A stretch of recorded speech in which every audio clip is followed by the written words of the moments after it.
So let's get back to what you were saying about the sun and the object getting so damn close to it. Yeah, and it sounds like you've had some people discuss this with you already, and I wouldn't be surprised. But it sounds like you've had already some photographs, maybe some things like that. Maybe some stuff I haven't even seen. But why could the thing get so close unless it wasn't perhaps that it was made of the same plasma material? Plasma reacts very differently than other things because it creates an ion sphere around it, which actually sort of separates it from gravity in a sense, the way that maybe if you're familiar with different UFO constructions, there's a Mercury vortex engine. And there's actually a blueprint for a Mercury vortex engine. You could look up on there, Mercury spinning at 50,000 times per second, and the ions in the Mercury become released from the Mercury, and they create an ion sphere around that engine, which puts it in its own gravitational field, which these UFOs are in, and that allows them to move at great amounts of speed without whomever's inside feeling the G-forces that are there. So it sort of separates them from the gravity of the Earth or wherever they're at. Well, right. It's like they create their own gravity field, and they travel within that. So it's like anything affecting outside of that gravity field, they don't feel. They don't. It's like me sitting at this desk. It wouldn't. Outside looking out the window, you wouldn't know you were moving, probably. Exactly. Yeah. So this object is breaking away from the sun because it's made of plasma. And it hauled ass, if I may say so. I'm sorry, Teddy. Oh, I say it hauled ass when it moved away from the sun. I mean, it really moved. It is moving, and to think it's the size of Saturn to be moving, launching that quickly. Yeah, it's roughly the size of Saturn.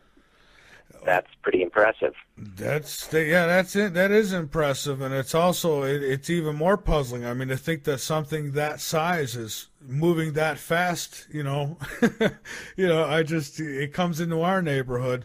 But now I would wonder why would a planet do that? See, I mean, of course there's stuff we don't know, but I mean, if that's a UFO, that's a pretty damn big craft, if that's what that is. And I'd have to ask again, how do you create a craft that isn't affected, even creating its own gravity field or what have you? I mean, wow. I mean, unless the sun's not as hot as they tell us it is, but I don't want to go down that conspiracy rabbit hole. Right. We wouldn't be able to. That'd be a tough battle to duke out there. Yeah, and it's one I really don't want to go. I mean, I've heard the speculations and that the sun is actually some kind of Stargate, and I don't know. Something's heating us up, so I'll just leave it there. I'll leave that for others. I mean, if there's guests out there who want to come on and kind of give us that end of things, you contact me. We'll explore it, but not tonight. Unless a caller wants to. I personally don't, because I'll lose that argument because I just don't know. Well, let's say for a moment, though, that it was a plasma. It did have some kind of an ion sphere around it, and it sort of reacted the way a black hole almost would, by bending light around it, so that it didn't have whatever the visible body of it was, be it solid or liquid or plasma. We wouldn't know, but let's say that it does have the properties that allow it to bend light around it to a certain degree that sort of makes it invisible. And everything that the legends that we may or may not have heard, but from what I've heard, it seems sort of like Planet X just sort of shows up all of a sudden, and then it's gone, just like that. It doesn't really have a shelf life of more than a day or two, seems like. Well, yeah, from my understandings, from everything I've ever learned about it, is that it will be whipped. The sun's gravity will catch it and whip it around. I mean, it'll be fast, in and out. And I've got one guy who's been telling me it's been on its way out for over a year now. And I'm like, okay, well, maybe, maybe not. I mean, that's what I mean. You get so many different stories on this. And what I like about you is that you're bringing some facts. Really like that tree thing, and I really like this what you're producing here as far as objects next to the sun, and so it tells me that you're at least looking for facts, and you're really looking for the truth, and that you're not trying to glorify something like this just for the hell of it. So I'm really enjoying talking with you, but I'll stop interrupting you now, and you may go ahead with. Well, I agreed. I don't think that without facts, there's just too many unanswered aspects of any topic. Yeah. And I've certainly seen all the photographs that you're talking about and I've even done it myself, where you hold a CD up to your camera and you take a picture of the sun, and it's like, wow, there's Nibiru right there, and Well, yeah, and you take it away, and you're not seeing anything. So and I've had guys who've come on the show and they've told me, "Oh yeah, I'm getting pictures of it every day," and I'm so okay. Tell me how you're doing it so I could duplicate it. They'll tell me, I'll go outside and I'll duplicate it, but I'm not getting the same results. They tell me, well, you got to be doing it wrong.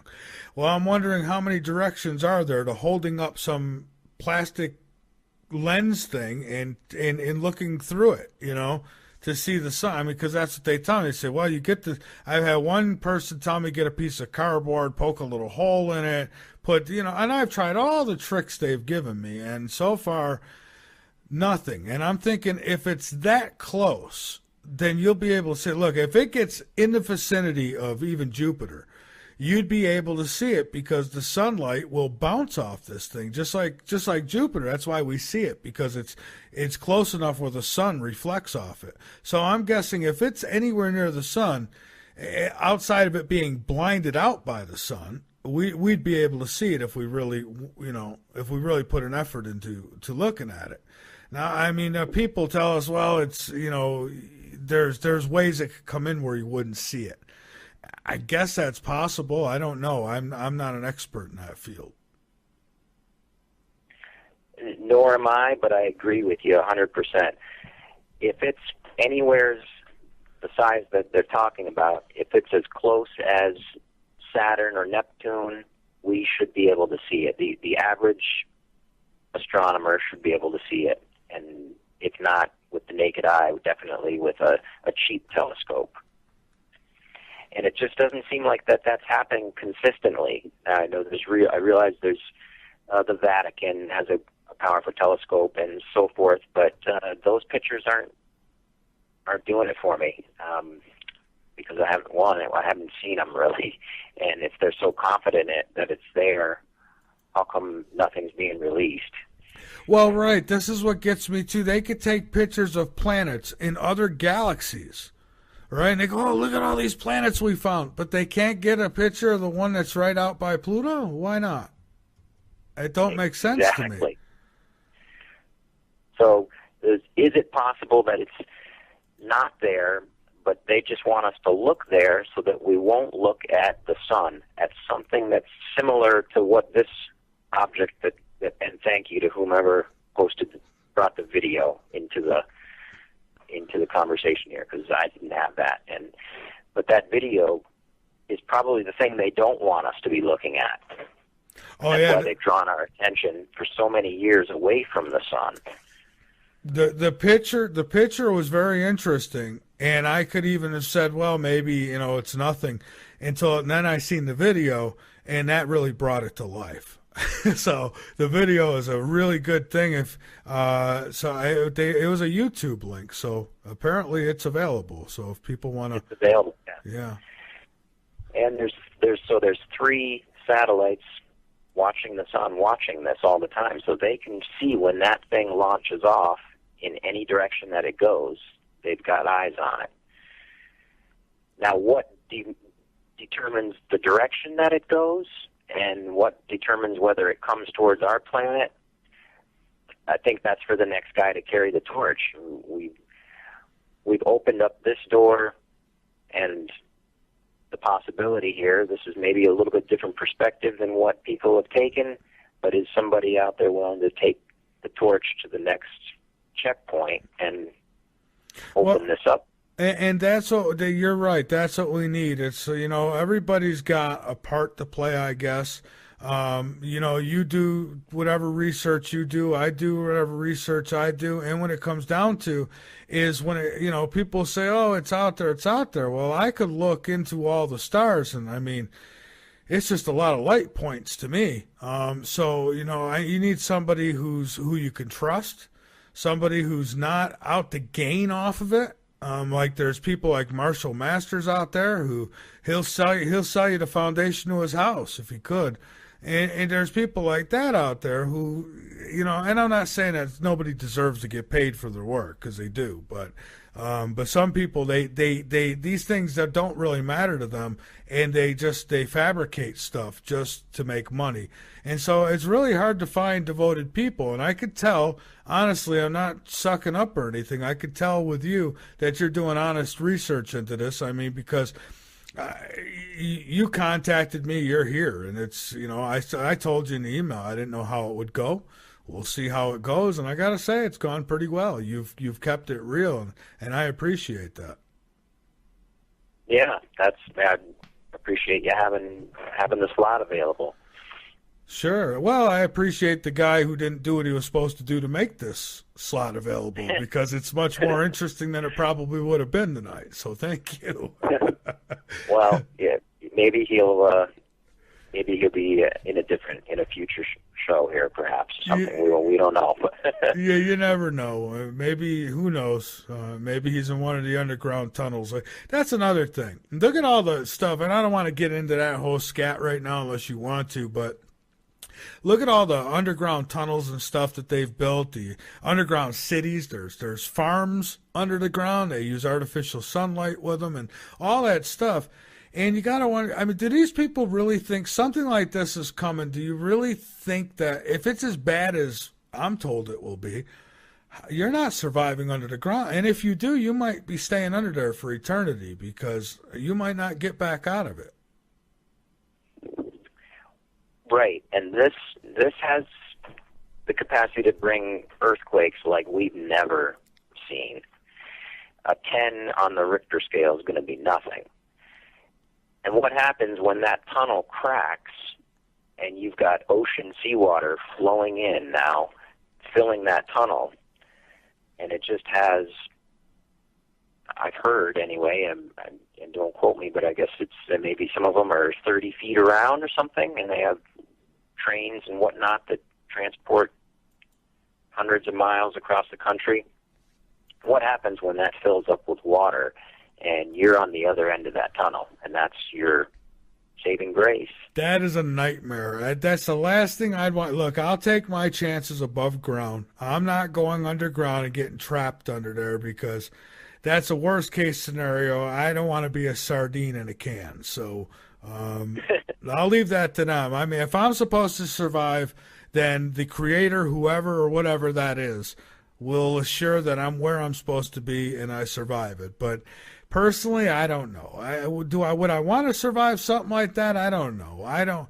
I'm not looking to be Jesus and start this or that. I mean, if I can't have, I've said this before, if I can't have pizza and raviolis and I can't do the things I enjoy doing, I don't know. And if I've got to hide underground because of radiation poisoning and all that, I don't know. Is that something I really want to survive? I don't know. And I've had guests who have said, "Oh, everybody says that they wouldn't want to survive it. They're lying. Everyone wants to survive." Yeah, but nobody wants to suffer. I don't. I mean, having cancer and not being able to do nothing about it. I mean, you get radiation poisoning, and look, all the food, the water will be useless. And people say, well, I've got a basement stored full of water. Well, that's great if where you are doesn't get affected.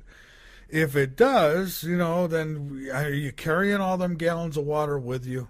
wherever you're going. I mean, so I mean, there's a lot to consider when you think about something like this. So me, I'll take my chances.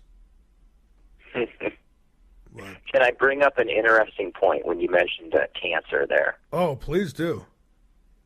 We're going to shift gears just a little bit, Okay. and I'm going to bring it back to Al Bielek. Just mention his name again, because when he's in his future life, he talks about medicine being different, not using conventional medicine. He talks about different things like frequencies and lights and stuff like that. Yeah. And operations, maybe still needing some operations, but finding alternative ways to treat those types of things. And been doing a lot of research lately on frequencies, specifically sound frequencies, and found a guy who'd been around a while back. His name was Royal Raymond Rife. Ring a bell with anybody? It sure Royal does. Raymond Rife. It sure does. Frequencies. Okay. Yeah. So he worked with frequencies, and what he did was extremely successful. And I thought this was just almost hilarious. But let me bring it up here. What he found was that, I'm going to explain it like this to people that don't know the work that he did. Everything resonates at a specific frequency. It's vibrating, and just enough that we probably can't see it or feel it most of the time, including ourselves, or the pen on your table, the phone that you use all the time, the ground that we're walking under. And he was treating diseases in the human body by resonating that frequency, which means he brings it to an octave higher and an octave higher and an octave higher until the vibration becomes so tuned in to that specific item that it starts to shake it apart, basically. And we've seen that when people are breaking the glass. They sing a high-pitched note, which I'm not going to do for you on the show, but they sing the high-pitched note and the glass breaks. And it's like, wow, well, the question is, how come the glass broke but nothing else in the room broke? And the answer is because that particular pitch and frequency was resonating with the glass only, to a point where it was the molecules within the glass were shaking so much that it actually shatters it. And what he was doing was with cancer and other diseases in the body. So you got your cancer molecules. He was resonating with that frequency to where they were actually disintegrating, but it doesn't harm the rest of the body because it's only resonating with that specific individual signature associated with the cancer. And to back that up even more so, I had just spoke with a scientist who I'm trying to get to come on the show, who said that they're now working with things like actually frequencies. They have proven in the lab that frequencies can change the DNA in a person, and by changing the DNA you can attack certain diseases and things, and that they're getting to a point now where by changing the frequencies and adding or taking away certain genomes that they could almost heal anything. They can, yeah, I've heard that. This is what I found was interesting, what I thought was humorous, was that, so Royal Raymond Rife was doing this in the 1940s. He was curing cancer, and they kind of shut him down. And then along comes this is an article that I found today, actually, and I don't know the credibility of it. I'm going to say very little, but it's from Collective Evolution, and it's dated January 21st, 2016. It says, researchers demonstrate how cancer cells are obliterated by resonant frequencies. And this is the humorous part. In repeated controls experiment, in repeated and controlled experiments, the frequencies known as oscillating pulse electrical field technology killed an average of 25% to 40% of leukemia cells. Well, Royal Rife was getting 100% back in the 40s, and here we are in this day and age, and they're claiming they're getting 25 to 40% success rate. So what was he doing then that was so much better than where we're at now? Or what kind of technology did he have that they're just trying to bury and not allow us to have? Well, and that's true. And I mean, we're so much further advanced than they let it out to be. I mean, there's so much more we could be doing. Frequencies are big, and that's why I'm concerned with all the cell phone use, the cell phone towers, the Wi-Fi, all these things that we're doing. Those are changing our frequencies. They're changing the frequencies around us, and they are affecting the body and the person. And people don't think so, but they are. And I've seen there's been so many people. I have a friend, as a matter of fact, in Rochester, who had a tumor. It had to be taken out of his brain. It was non-cancerous on the side of his head. And I asked him, I said, well, what hand, trying to be sarcastic a little bit, I said, what hand do you use for your phone mostly? That side that he mostly talked on his cell phone, he wound up with a tumor in his brain. But he, to this day, won't admit that, there's no science that backs that up. Okay. Well, keep talking on your phone, and, I'll bring flowers, buddy. I don't know what to tell you. So, but yeah, some interesting work. But yeah, frequencies matter big time. Yes, it is interesting, and one key factor I found that another portion of the Bible that talks about frequencies. We've all heard of the chakra frequencies. They're the human chakras that people, your root chakra and your heart chakra and stuff like that, and those all resonate at specific frequencies. I believe it's called the solfeggio scale or something. It's the solfeggio scale. Yeah. They're particular frequencies, and there's one of them. I'm going to just quote some numbers here real quick. Okay. 639. That's 639 cycles per second is one of them, and the next one up is 741. There's more, but I'm going to focus on those two just for this demonstration quickly. That in the Bible, we read about, it says, the number of the beast is 666, and it's a human number. And I've always said, well, what the heck is that talking about? Since I was a kid, I've never really known. And it dawned on me recently, as I'm doing this frequency research, that the 666 is actually cycles per second. It's a frequency. And it's a frequency that does not resonate with the human body, because naturally we resonate at 639 and 741, and there's others, but the 666 is sort of right in between there. It's in conflict with that.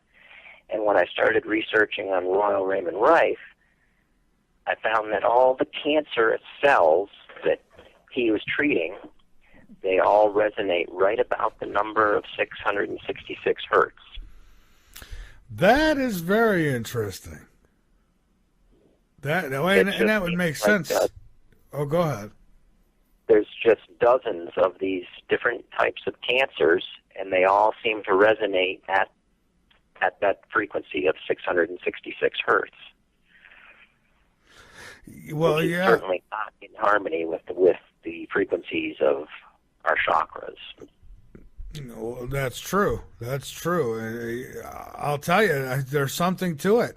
Just like all this Wi-Fi, all these things that they've done that look like, great technology, I think there's a big plan, a big reason behind it all. And this is where I come out and I sound like a bigger conspiracy theorist than somebody saying Planet X is coming, really, when you say this, because people don't want to believe it. But there are some pretty sick minds behind a lot of what's going on.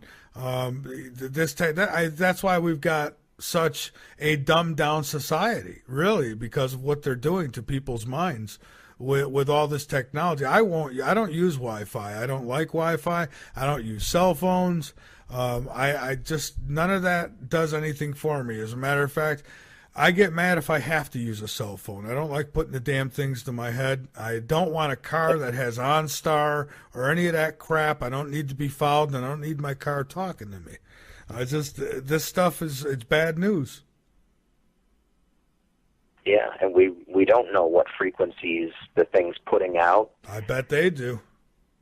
I bet you're right. They probably do. We wonder, there's a cancer epidemic. Yeah, there sure is. I wonder why. I think we could attribute it to many things. But I think that if we could put on a pair of goggles, I say this often, folks, I'm sorry, but it's true. If you put on a pair of goggles that you could see all the frequencies going around you, all these different microwaves and stuff, you would feel like a fish out of water, probably. You'd feel suffocated by all the different frequencies you see going through you, like your neighbor's Wi-Fi. Right now, that could be affecting you. And who knows what the frequency is, and who knows what it's doing to you long term. And not to mention living near electrical lines is bad enough. Then you've got all these Wi-Fis. But hey, hang on with us one more time. We've got to take one last break. Scotty has asked, has the guest info on the great central sun in which our sun orbits it? I guess he's asking if you have any information on the great central sun, and that our sun apparently orbits this great central sun. And he says, great night as usual, by the way. So any information on that? I'm not 100% sure of which way he's asking the question. Is he talking about the sun in the center of the solar system? Is he talking about there's some talk about a hollow Earth theory where there's an actual sun inside the Earth? That's a good question. I'm not sure the direction he's going. I'm sorry, but that's a good question. So, Scotty, if you can elaborate on that just a little bit, that would be great. And in the meantime, we'll take a call, 817 area code. You got to first off turn the volume down in the background, please, and then let us know who you are and where you're calling from. Me? Yep, that would be you. It's me. It's Red. Oh, well, welcome aboard, Red. Thanks, Michael. If you could do me a favor, though, and turn the volume down in the background because we're hearing our voices coming back. Yeah, that's on my computer. Sure, I just turned it right down. Okay, well, thank you, and welcome aboard. Thank you. All right, so what's on your mind? Well, I just want to say thanks for having me, and I'm new to LNM. Okay, well, it's great to have you here. So did you have something that I believe you were telling me about being targeted or something in the chat room? So is that why you were calling, or did you have another question? Well, that's been going on for a long time, and it's a long story. But I think something or somebody is targeting me with some kind of. I know it kind of sounds out there like X-File stuff, but I believe I'm being targeted with some electronic weaponry, and I've done some research with Dr. John Hall, and tried to find out as much as I can, and I know there's a lot of targeted individuals in the world. I see. Well, yeah, and I've actually had some of them on this show. So now that you've called in and I've heard your voice and I know that you're real, if you want to email me and we could certainly put something together and have you on and you could tell your story. But so were you wondering if if the guest knows of anything you could do about the frequencies being thrown at you? Yeah, that's it. Yeah. So I don't know. What do you think, Lonnie? What do you think about that? Is there anything you know of that somebody could do to prevent these frequencies from disrupting them? I mean, he's being targeted. So basically, people are using So they're using technologies against them. That's correct. Mm-hmm. So, okay. Well, and also being individually harassed and assaulted, and I've been tailgated and people have tried to run me off the road, and defamed, and all of it, street theater, you name it, the whole gamut of the targeting, whatever their MO is. I've been the victim of that for a long time. Ah, okay. So what do you think, Lonnie? Let's ask the question here. These frequencies that resonate with the human body, the ones that we were created, my frequencies would be the same as Michael's, the same as yours, because we're all of the same origin. And the frequencies I'm talking about is solfeggio frequencies. I would probably write that down. Yeah, I've read a little bit about that. Yeah, I've looked on Dr. Sorry to interrupt, Dr. Len Horowitz' site. And that he talks about the God's love vibration note, 528 hertz, and his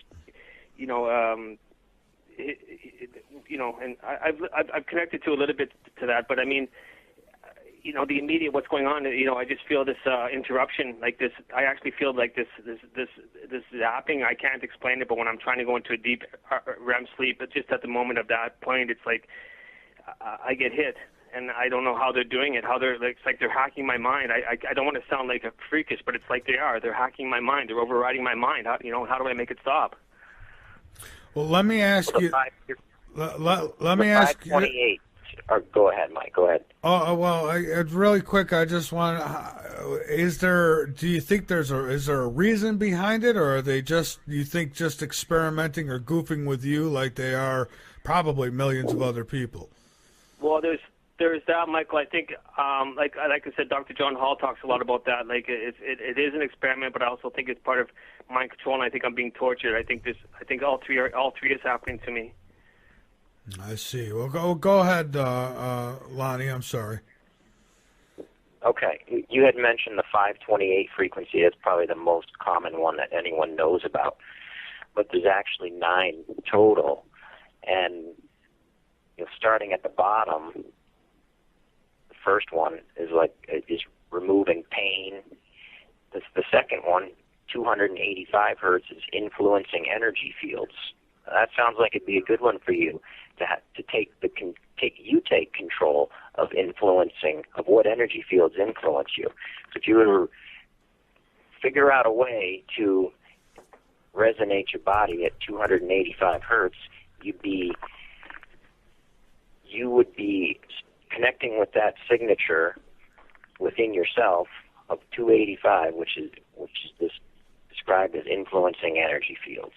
That's my first thought. Sorry about that. I just pulled the phone out of my receiver. Sorry about that, but I missed a little bit about that. But 285 hertz. I'm not sorry. How does that work exactly? Is that like what are you suggesting exactly? I'm not sure. 285. Try this, and I'm just going to throw this out there, and it may not work for you, but it may. You're going to resonate some water, because the human body is made up mostly of water, and we can resonate water by 80% or 90%. Resonate water means what exactly? A glass of water, and what you're going to do, you'll set up your stereo, and you're going to need to get some kind of tone generator. You can get one right off the internet. Just download some kind of a tone generator that'll generate a 285 hertz tone. A tone generator. You're going to put tone generator. Put the glass of water between the two speakers. Point them at each other at a close distance, about a foot apart, and that the two speakers are going to be working against each other, and they'll resonate that water at that frequency. Right. You got to do it for about 2 to 3 minutes is all it's going to take to make that water start resonating at that frequency. Then you'll drink the water. What happens? I drink the water. You drink the water. Wow. What does that do? And the water, that's going to start your body, the water that's in your body, resonating at 285. It's just like throwing a rock into a flat pool of water. That ripple's going to go through your body, and you're going to start to take control of the energy fields that are influencing you right now. Because right now, that 285 frequency, you're not on 285. You're somewhere's other. Maybe you're on 265 or something. We got to get you back to 285. So I hope that helps. Well, yeah. How does that work? Sorry, how does that work exactly? I take control of the frequency. What do I do? Like, it's like, is it like Merlin? You know, and you know, that thou shall not pass here at this point. You know, what am I doing at that point? It's just, things start to just take care of themselves once you get your frequencies realigned with the ones of those solfeggio scale. Oh, okay. So things will just shake out naturally at that point, or I'll stop being electronically harassed by the person living in the apartment below me. That's all going to go away. It's going to be sort of like, let me say it like this. It's kind of like wearing sunscreen when you go out in the sun. It's kind of a preventive maintenance. Is that what you're saying? Yeah. Oh, okay. Like, so somebody mentioned, if you had let me say it this way for you to understand. A copper blade is going to cut the leather. Okay. But a steel blade will cut the copper. But a diamond blade will cut steel. And right now, let's say you're at the level of maybe a copper blade because your frequency is off. Now we're just going to retune the frequency back to where it was, and you're going to move closer to steel, and then you're going to move closer to diamond. And those frequencies that are influencing you now, you're going to rise above that, and they won't be able to influence you. It's the same way that copper can't cut steel. Same way that steel cut a diamond. Does that make sense? Okay, I got that. Yeah, that's clear. That's clear. I understand that. I see that. Thanks so much for that.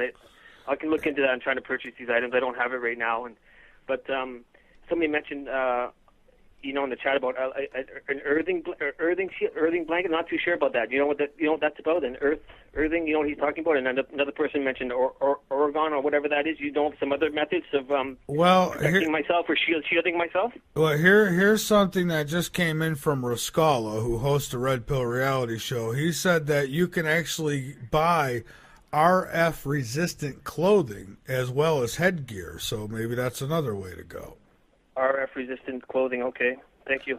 Yeah, apparently it will protect from these frequencies entering your body. But there's got to be something you do too outside of that. I mean, you've got to somehow be able to block these frequencies from. Otherwise, I mean, it's like putting some Oragel on a toothache. Okay, it's gonna help, but then the next day your tooth is gonna hurt again. So. Because you're right, Michael. I'm feeling it. I'm feeling the effects every night. I'm feeling the effects every day. There's heat on my back. My back is aching. My neck is aching. I feel my right ear is plugged all the time. I'm disorientated. Like I'm knowing something is going on and it's hurting me. And I don't know how to stop it. I'm getting scared. Well, I'll tell you, I've got people. Maybe one of these nights I'll have you on the show. I got to get a guest back who has come on about these frequencies. He actually moved from the United States and moved overseas because of this. He says, I've been on the run too for years. It's been the same thing for me. Yeah, and he's found things that kind of work for him in a sense, but it's more of coping with it and finding ways to cope with it rather than completely stopping it, because these psychos, they don't stop. I know. Yeah, so it's really. I know, because once a target, always a target, and I live with that every day. Yeah. Well, I've heard that too. I've heard that. Sorry, Michael. I've heard that about coping. I've heard that about that's even on the chat room. Somebody mentioned that about keeping calm and. It's a challenge, being in my shoes, it's a challenge, you can't judge another man until you walk a mile in his moccasins. Well, I wouldn't want this on anybody, my brother. Yeah, I wouldn't either. Now, Rascala says that you can also get conductive sheets for your bed. He says they're ground the bed sheets with a ground from the wall. So I don't know how that works. Yeah, I don't either. Yeah. But I'd probably electrocute myself. And of course, that'd take care of the problem, wouldn't it? But that's not what we want. No, I want to live. Like I'm not supposed to die. we talk about that sometimes in the chat room. If your time is up, your time is up. But you know what? I believe I'm supposed to be here, and I believe that I'm supposed to be alive. And you know, these, like you said, these cycles, these dark entities have another idea about that. But I don't think they can override God, and I don't think they can hack God's DNA, and I don't think they're greater than the Creator. I just don't believe it. Well, I believe in karma, and I think everything, whatever bad intentions they have, will come back to bite them at some point. I mean, it has to. It's just the laws of gravity, I guess. Yeah, I believe that too, my brother. I just hope it's sooner than later, and not after they leave this life. I know there's consequence to that too. But I believe that they're trying to put this spiritual net around me. They're supposed to try to keep me from evolving. It's hard to explain that one, but it's deep, and it's like these guys know something. I've seen something by how they practice, and they've seen my life, and like I'm trying to, it's hard to explain all that, Michael. Sorry. Oh no, it's quite all right. I'll tell you what though, this is important enough where I'll look into early next month, which is right around the corner, is getting a guest on about this type of thing and all the options that we have to protect ourselves. It'd be nice to be able to reverse their frequencies and use them against them. For sure. I would love that. Yeah, so I'm sure there's a way. That would be interesting. Oh, it would, wouldn't it? It's like catching it and throwing it back at them. I know that'd be awesome. I hope that comes around. I hope that we can do that. I'm sure there's ways, man. But in the meantime, just try some of these things that were suggested and research it. You're gonna be the best protector to yourself by doing your self diligence and doing all the research that you can on it. Yeah, I'm doing that. I'm trying, for sure I am. I'm reaching out, and thank you for taking my call, and I love you, and keep me in your prayers, eh? Hey, thank you very much, and I appreciate your call as well, and good luck with everything. And take care. Please try to get some people, like you said, and the other guest you mentioned, that he seems like he has a lot of knowledge and wisdom. He's first-hand experience with being targeted. That would be awesome. Yeah, absolutely. Absolutely, man. God bless, and do your best. Don't give up, man. Thanks. Try to get Dr. John Hall on your show. Absolutely. All right. If you can. You Take bet. care, Michael. All right. All you too. Thank you. All right. So there we go. He's been trying to get a hold of me. He's been messaging me in the chat for, I think, weeks. And, I don't know, it's just, I didn't know. It's hard to really keep up with things like that in the chat. And I guess he sent me an email and something happened to it. I don't know what. So he was going to send me another one. And, now I've heard from... See, folks, this helps. When you call in, I know you're not just somebody trying to play games and what have. I mean, I could hear in his voice that, he's seriously shaken. It sounds like tonight was the perfect night for him to call in. Yeah, it does. And hear what, how the three of us were able to just pull the whole thing together. I think great ideas with the people that are in the chat room, and now he can put together a game plan. I think you've got the correct advice in telling him that he's got the power to change this, to turn this around. Do the research, find out what's really going on out there, because we don't know exactly what the government or whoever it might be, is really up to, and it could be right through your cell phone even, we don't know. But do the research, find out what the consequences could be if we don't do something differently. If we're not interested in changing, then maybe there is some simple things you could do, that just by purchasing some clothing, or take a different path of life, shut your Wi-Fi off at night when you sleep, stuff like that. These I gotta be honest, if it was me, if I was in this situation, I was feeling like I was being targeted like this, and who am I to say anything? If this was happening to me, I would definitely be using a lot of my time to research, and I would be looking for ways, because I'm kind of revengeful in that matter. I would be looking for ways to use their own weapons against them. That's first off, I'd want to protect myself, and I would find ways to rebel and to repel. I don't know how, but I would find ways. If that meant lining my walls with tin foil, honestly, I would do it. I mean, so research it, look into it. Definitely turn off anything that will call, like Wi-Fi's, like you just said, Wi-Fi's, stuff like that they could use against you. And put the mannequin in the window like Home Alone and go out to dinner, right? There you go. As a matter of yes. The record player. I once had an apartment in Rochester. I not kid you. Where I had a maintenance job and I was cleaning out one of the storage lockers, and there was somebody apparently used to be a barber or something. They had one of those heads you practice on. Well, I kept the head instead of throwing it out, and I used to put it in my window when I went out. People always thought some nosy old man was looking out the window. So it works, make them think you're home and go, yeah, that's a good idea. I mean, you got to outsmart them. And believe me, you called into this show and you're brave enough to talk about it. And I really believe you. I think you're telling the truth. And so you're obviously smart enough to outwit them. So do it. That's it. Listen, we're down to about another 5 minutes. What I want to do is give you the floor to get out anything. Oh, wait a minute. Before we even do that, I want to continue here. Scotty did answer us. He had a question in the chat. What he was talking about, he says a 3-sun system, the great central sun, our sun that we see, and the unit sun that is thought to be part of the Planet X system. So we're talking about a lot of suns here. So he's saying basically a 3-sun system. Like our sun's not the only one, apparently.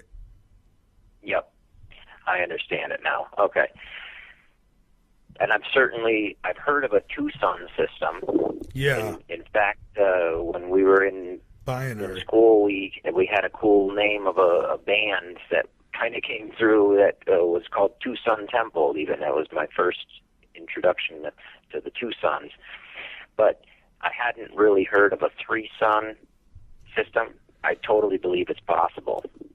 Yeah, I believe it's possible, and I got to be honest, I've never heard of it either. But there's a lot of things in the last 8 years I haven't heard of that I know well now. So yeah, right. So interest. I get any going back to how Gil Broussard has put together that timeline where things happen roughly, let's say, every 360 years. But sometimes then there was only 100 years or 50 years between these catastrophic events.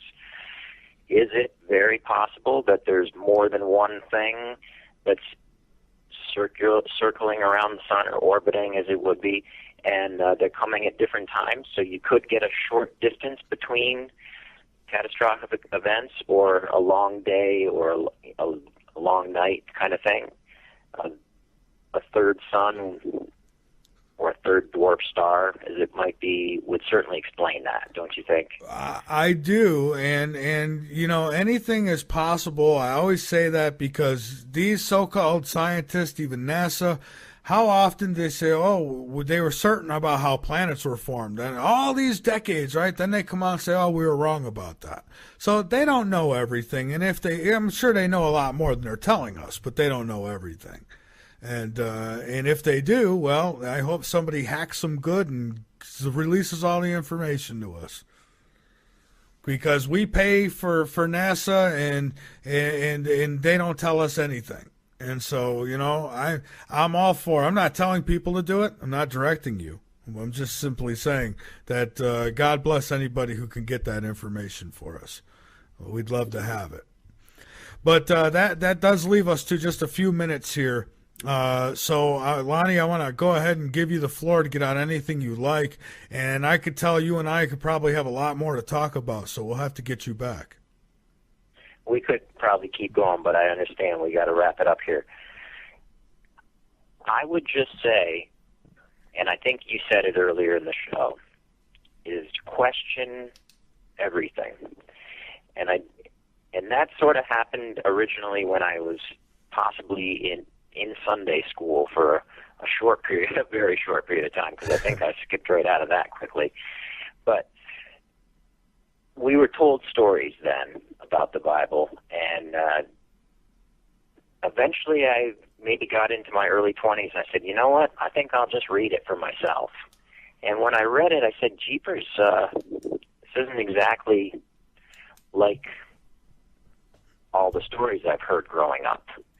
And things started to be interpreted differently. Jeepers, it just doesn't, it doesn't say what they told me. Yeah. It was all word of mouth at that point. But when I read it for myself, I started to question everything at that point, and which led to great discoveries. When I stopped accepting what I was being told, and I said, okay, I'm going to just do the research for myself, and we'll see where it leads. We'll see what happens. I have no idea what's on the next page until I finish what's on this page, and I turn it. That's right. And that would be the biggest thing, I think, for everyone listening tonight, is to continue to question things. If it says this or says that, whether it's the Bible, whether it's Planet X, whether it's a sequoia tree, I'd say go look up that sequoia tree thing for yourself and come at it from a different angle and verify it and find out whether or not, is this lining up with what we're being told, or is this something completely off base? Right, and that's what I do. I try to look at these things with common sense, even though it goes against the grain. And some people who are stuck in certain belief systems, they don't find that very appealing. And I'm sorry, but I'm with you. I've read the Bible myself on a few occasions. I've listened to the Bible audios a couple times. And I've come up with my own determinations. And I'm no expert, and I'm not saying that I'm right, but I'm certainly not going to say someone else is right either, just because that's what they were raised to believe.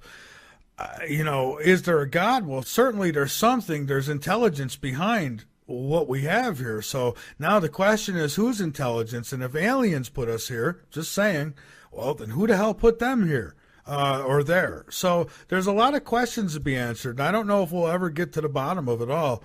But damn, I'm glad there's folks like yourself who are out there trying to figure these things out. I mean, you've brought some new information to the table tonight with the whole the tree and 35. I mean, I like that. That's sticking with me.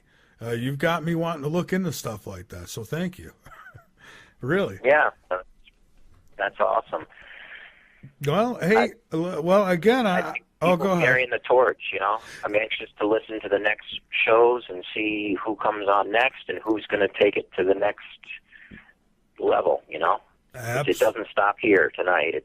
This is just one checkpoint. It doesn't stop here. And I mean, like tonight, I had no intentions, no plans. I didn't think we were going to be having a Planet X discussion tonight. Something totally different was planned tonight. But here we go. We shift off, and it turns out that I'm glad it went this way because, I've had plenty of guests on, and now you bring something a little different to the table, and I that's what I like. Rather than somebody rehashing what everybody else has said, you're doing the research and you're telling me what you've come to see in all this. So thank you. You're welcome. I appreciate having the time to be able to spend with you here on the show. Absolutely. Yeah, any websites or Facebooks or anything that you want to plug, by all means, go right ahead. I don't. I didn't come to plug anything. I just put the information out and basically felt that your show was the best place to do it. Well, I appreciate that. I really do. And you're welcome anytime. Shoot me emails, update me on what you find out. And maybe sometime if I have another Planet X guest on and you want to join us and compare notes, that'd be great.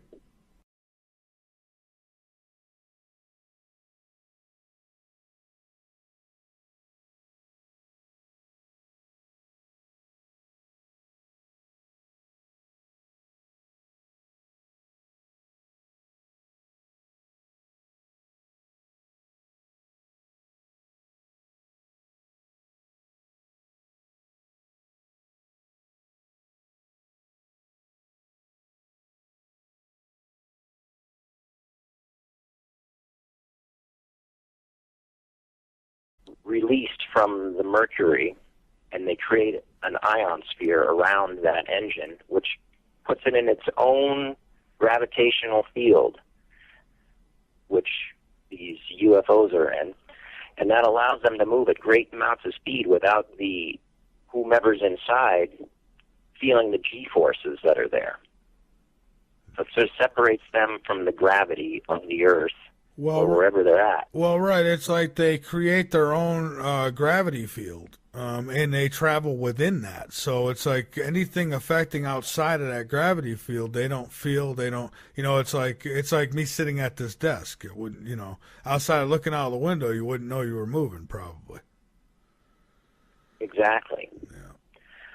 So this object is breaking away from the sun because it's made of plasma. And it hauled ass, if I may say so. I'm sorry, Teddy. Oh, I say it hauled ass. When it moved away from the sun, I mean, it really moved. It is moving, and to think it's the size of Saturn to be moving, launching that quickly. Yeah. It's roughly the size of Saturn.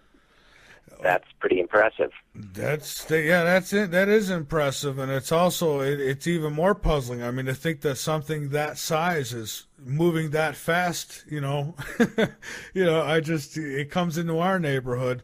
But now I would wonder why would a planet do that? See, I mean, of course there's stuff we don't know, but I mean, if that's a UFO, that's a pretty damn big craft, if that's what that is. And I'd have to ask again, how do you create a craft that isn't affected, even creating its own gravity field or what have you? I mean, wow. I mean, unless the sun's not as hot as they tell us it is, but I don't want to go down that conspiracy rabbit hole. Right. We wouldn't be able to. That'd be a tough battle to duke out there. Yeah, and it's one I really don't want to go. I mean, I've heard the speculations and that the sun is actually some kind of Stargate, and I don't know. Something's heating us up, so I'll just leave it there. I'll leave that for others. I mean, if there's guests out there who want to come on and kind of give us that end of things, you contact me. We'll explore it, but not tonight. Unless a caller wants to. I personally don't, because I'll lose that argument because I just don't know. Well, let's say for a moment, though, that it was a plasma. It did have some kind of an ion sphere around it, and it sort of reacted the way a black hole almost would, by bending light around it, so that it didn't have whatever the visible body of it was, be it solid or liquid or plasma. We wouldn't know, but let's say that it does have the properties that allow it to bend light around it to a certain degree that sort of makes it invisible. And everything the legends that we may or may not have heard, but from what I've heard, it seems sort of like Planet X just sort of shows up all of a sudden, and then it's gone, just like that. It doesn't really have a shelf life of more than a day or two, seems like. Well, yeah, from my understandings, from everything I've ever learned about it, is that it will be whipped. The sun's gravity will catch it and whip it around. I mean, it'll be fast, in and out. And I've got one guy who's been telling me it's been on its way out for over a year now, and I'm like, okay, well, maybe not. I mean, that's what I mean. You get so many different stories on this.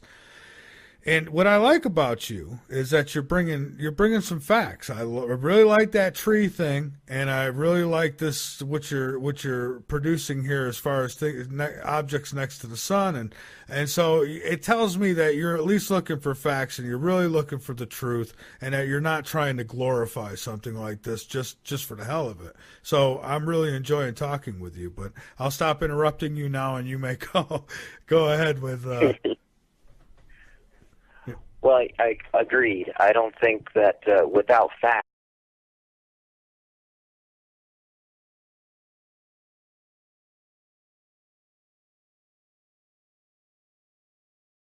Anyways, so let's get back to what you were saying about the sun and the object getting so damn close to it. Yeah, and it sounds like you've had some people discuss this with you already, and I wouldn't be surprised, but it sounds like you've had already some photographs, maybe some things like that. Maybe some stuff I haven't even seen. But why could the thing get so close? Unless it wasn't perhaps that it was made of the same plasma material. Plasma reacts very differently than other things because it creates an ionosphere around it, which actually sort of separates it from gravity in a sense. The way that maybe if you're familiar with different UFO constructions, there's a Mercury vortex engine. There's actually a blueprint for a Mercury vortex engine. You could look up on there. Mercury spinning at 50,000 times per second, and the ions in the mercury become there's just too many unanswered aspects of any topic. Yeah. And I've certainly seen all the photographs that you're talking about and I've even done it myself, where you hold a CD up to your camera and you take a picture of the sun, and it's like, wow, there's Nibiru right there, and Well, yeah, and it's you're not seeing anything. So and I've had guys who've come on the show and they've told me, oh yeah, I'm getting pictures of it every day, and I'm so, okay, tell me how you're doing it so I could duplicate it. They'll tell me, I'll go outside and I'll duplicate it, but I'm not getting the same results. They tell me, well, you got to be doing it wrong. Well, I'm wondering how many directions are there to holding up some plastic lens thing and looking through it, to see the sun. I mean, because that's what they tell me. They say, well, you get the. I've had one person tell me get a piece of cardboard, poke a little hole in it, and I've tried all the tricks they've given me, and so far, nothing. And I'm thinking, if it's that close, then you'll be able to say, look, if it gets in the vicinity of even Jupiter, you'd be able to see it because the sunlight will bounce off this thing, just like Jupiter. That's why we see it, because it's close enough where the sun reflects off it. So I'm guessing if it's anywhere near the sun, outside of it being blinded out by the sun, we'd be able to see it if we really